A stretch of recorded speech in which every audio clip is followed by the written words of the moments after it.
Summer ടൈമില് സ്വിസ്സിലെ ജനങ്ങള് ട്രെയിനിലൊക്കെ യാത്ര ചെയ്യുന്നതിന് പകരം they literally flow to office. Dry bag പിടിച്ച് റിലാക്സ് ചെയ്ത് സ്വിം ചെയ്ത് പോവാറുണ്ടെന്ന് പറഞ്ഞാൽ നിങ്ങൾ വിശ്വസിക്കോ? This is Rhine river, one of Europe's largest river. But സ്വിസ്സിലെ ജനങ്ങൾ ഇതിനെ കാണുന്നത് പൂള് പോലെയാണ്. സമ്മർ ടൈമില് ഇവിടെയുള്ള ജനങ്ങള് ഇവിടെ വന്നാണ് സ്വിം ചെയ്യാറ്. Hey everyone, welcome to Schengen stories. നമ്മളിപ്പോൾ ഉള്ളത് സ്വിറ്റ്സർലാൻഡിലെ റെയിൻ റിവറിന്റെ അടുത്താണ്. സമ്മർ സീസണിൽ സ്വിസ്സിലെ ജനങ്ങളുടെ ഫേവറേറ്റ് ആക്ടിവിറ്റിയാണ് ഇവിടെ വന്ന് സ്വിം ചെയ്യുക എന്നുള്ളത്. ആണും പെണ്ണും ചെറിയ കുട്ടികളും വലിയ ആൾക്കാരും ഡോഗ്സും എല്ലാവരും ഒരുപോലെ എൻജോയ് ചെയ്യുന്ന ഒരു സ്പോട്ട് കൂടിയാണ് ഈ ഒരു പുഴ. ഇവിടെ സമ്മർ സീസൺ എന്ന് പറയുമ്പോൾ ഒരു സ്ലോ ആൻഡ് റിലാക്സ്ഡ് ലൈഫ് സ്റ്റൈലാണ്.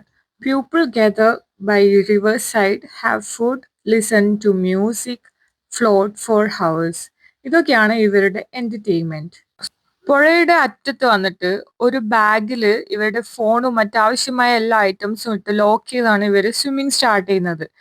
ഈ ബാഗ് വാട്ടർ പ്രൂഫ് ആണ്. ഇവര് ഇതിനെ വിളിക്കുന്നത് വിക്കൽ ഫിഷ് എന്നാണ്.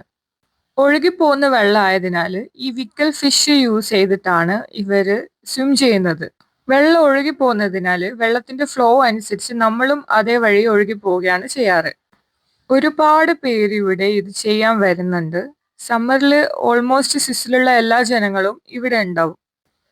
സംടൈംസ് ട്രെയിനിൽ പോകുന്നതിന് പകരം they literally flow to office. Dry bag പിടിച്ച് റിലാക്സ് ചെയ്ത് സ്വിമ്മിങ് ചെയ്യാറുണ്ട്.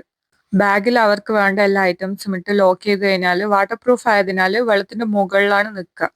അതുകൊണ്ട് തന്നെ അത് പിടിച്ച് നമുക്ക് സ്വിം ചെയ്യാവുന്നതാണ്. ഇതിലൂടെ ഇടയ്ക്ക് ബോട്ടും പോകാറുണ്ട്, പോലീസ് ബോട്ടും പോകാറുണ്ട്. അതിന്റെ മെയിൻ ആയിട്ടുള്ള ലക്ഷ്യം സേഫ്റ്റി തന്നെയാണ്. സേഫ്റ്റി ചെക്ക് ചെയ്യാനാണ് അവരിതിലൂടെ പോകുന്നത്. സ്വിസ്സിലെ റൂൾസ് വളരെ സ്ട്രിക്റ്റ് ആണ്. അതിന് തന്നെ ഇവിടെ സേഫ്റ്റി ഫസ്റ്റ് എന്നതാണ് മുഖ്യം.